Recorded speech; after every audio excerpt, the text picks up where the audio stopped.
खमा घड़ी Ram Ram, good morning दोस्तों। आज पुष्कर से विदा ले रहे हैं और आगे की जर्नी स्टार्ट। अब आगे मैंने प्लान किया कि मैं किस तरफ चलूं राजस्थान के, तो ये डिसाइड किया कि साउथ राजस्थान की तरफ से चल के फिर नॉर्थ की तरफ चलेंगे।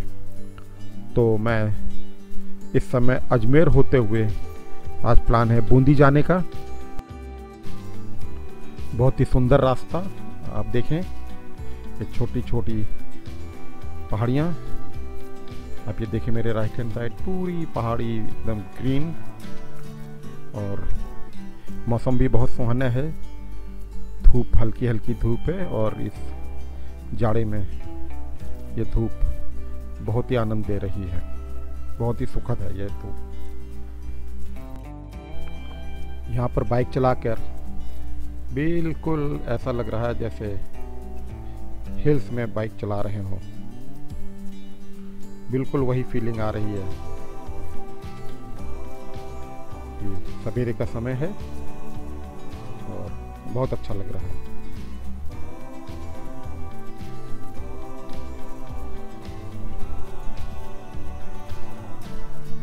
क्योंकि अगर कोई आपको ये ना बताए कि आप राजस्थान में चल रहे हैं, तो यहाँ पर इस समय ये पता लगाना भी बड़ा मुश्किल होगा कि किसी हिल एरिया में चल रहे हैं या ये राजस्थान है।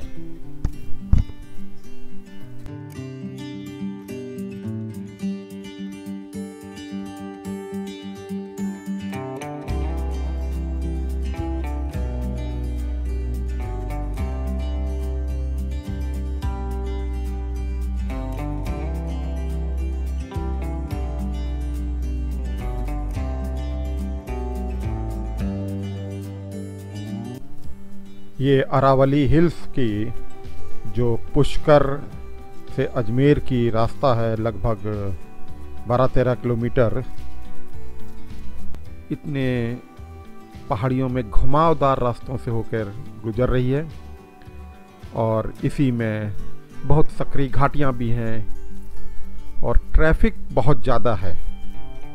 इस रूट पर बहुत ज़्यादा ट्रैफिक है, इसीलिए बहुत सावधानी से आपको गाड़ी चलानी होगी।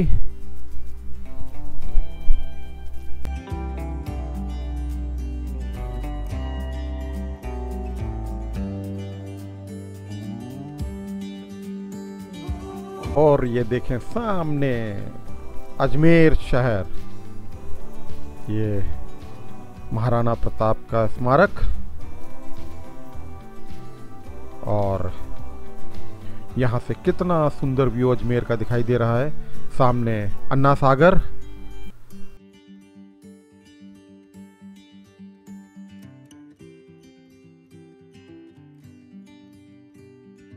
और मैं पहुंच गया सम्राट पृथ्वीराज चौहान की नगरी में। और दोस्तों, मैं पहुंच गया हूं इस समय अन्ना सागर झील पर। आप देखें नज़ारा, देखें नज़ारा यहाँ का, क्या शानदार नज़ारा। ये पूरा पानी और चारों तरफ ये पहाड़ियों से घिरा हुआ, ये बिल्कुल फीलिंग देती है मैरिन ड्राइव की। तो इसे कहें अजमेर की मैरिन ड्राइव। अभी तो सवेरे का वक्त है, शाम के समय यहाँ ज़बरदस्त नज़ारा होता है। ये पूरा जो है खाने पीने की चीज़ों से, और लोग यहाँ पर मस्ती करने, अपना समय बिताने आते हैं और एंजॉय करते हैं माहौल को। यहाँ पे लोग इन मछलियों को चारा भी डालते हैं, खिलाते भी हैं। और देखिए सामने कितने बेहतरीन नज़ारे से ये पक्षी उड़ रहे हैं।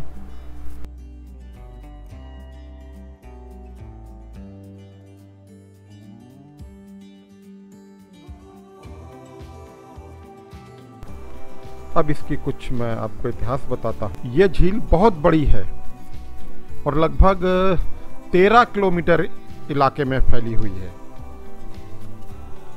और आपको एक चीज़ और बताऊं, बड़ी इंटरेस्टिंग चीज़ है कि यह मैन मेड झील है, ये नेचुरल झील नहीं है।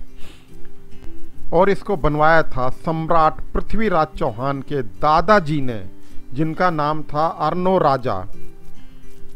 इनको ऐना नाम से भी जाना जाता था, इसीलिए इस झील का नाम आना सागर झील पड़ा।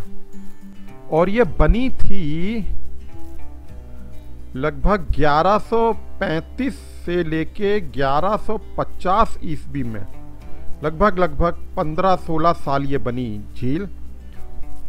और जो आसपास की पहाड़ियों के जो जब पानी उन पे बरसता था तो वो जो पानी आता था उसको पूरा कलेक्ट किया गया, तो ये झील का निर्माण हुआ। तो दोस्तों चलिए आगे की जर्नी कंटिन्यू करते हैं। तो मैं इस समय पहुंचा हूं जहाजपुर, बड़ा इंटरेस्टिंग नाम है, और यह भीलवाड़ा डिस्ट्रिक्ट में पड़ता है। यहाँ पे आप ये देखें सामने पहाड़ी पर एक फोर्ट भी है, जिसे जहाजपुर फोर्ट भी कहते हैं, इसे मेवाड़ फोर्ट भी कहते हैं। और रास्ते में एक जैन टेम्पल मिला था, स्वास्थ्य धाम। लेकिन मैं यहाँ पर पहुँचा कैसे, बड़ी इंटरेस्टिंग कहानी है।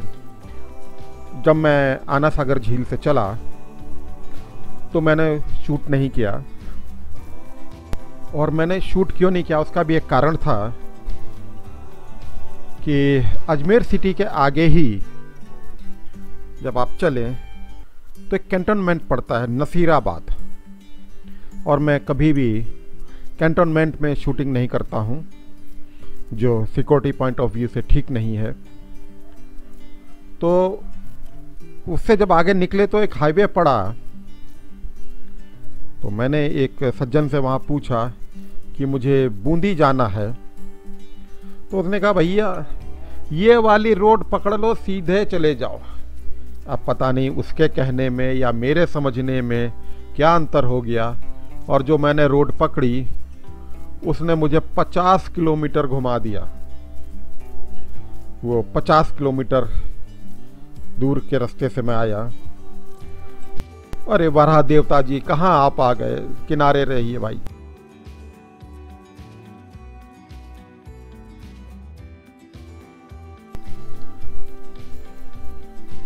अरे गौ माता जी, किनारे चलिए, किनारे।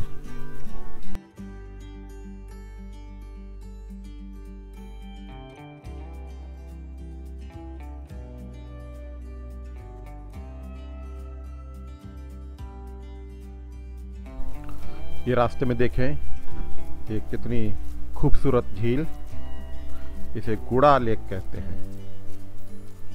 और ये जब आप जहाजपुर से आगे चलेंगे बूंदी की तरफ तब पड़ती है, और काफ़ी बड़ी लेक है। और इस पर एक डैम भी बना हुआ है, इसीलिए इसका पानी आप देखें इतना ज़्यादा होके यहाँ तक आया हुआ है। और फिर गलती हो गई। देखिए मुझे जाना था, ये जो लेफ्ट हैंड साइड में रोड दिख रही है, मुझे इस पर जाना था, और मैं ये सीधा चला आया इस रोड पर। और इसमें एक चीज़ गौर करें, जब आप इसको ध्यान से देखेंगे तो आप देखेंगे जो रेलिंग पेंट की गई है वाइट एंड ब्लैक में है, ये ऐसे लगेगा कि जैसे ये पीछे जा रही है और हम उल्टे चल रहे हैं। तो ये बड़ा इंटरेस्टिंग चीज़ होती है।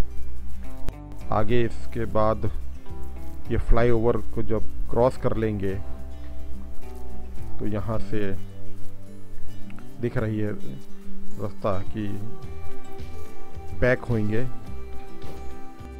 अब जब मैं इस सड़क पर आया तो बहुत ही ख़राब एक्सपीरियंस मिला मुझे। इसमें क्या है कि ये सड़क जो है इस पे मृत पशु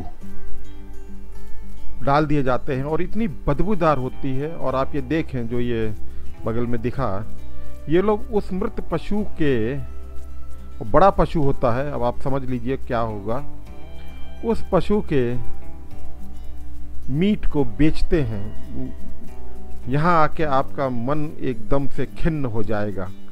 इसीलिए मुझे जो है ये सामने वाली सड़क से आना था, लेकिन ये बहुत बहुत गलत अनुभव हुआ और मैं यहाँ बूंदी के प्रशासन से कहूँगा कि वो इसको हटाए। किसी भी शहर में घुसते ही ऐसा अनुभव हो तो वो ठीक नहीं होता है, पर्यटकों के लिए या किसी के लिए भी। और फाइनली बूंदी शहर में पहुंच चुका हूं और बूंदी शहर ने मेरा वेलकम भी कर दिया है। तो चलिए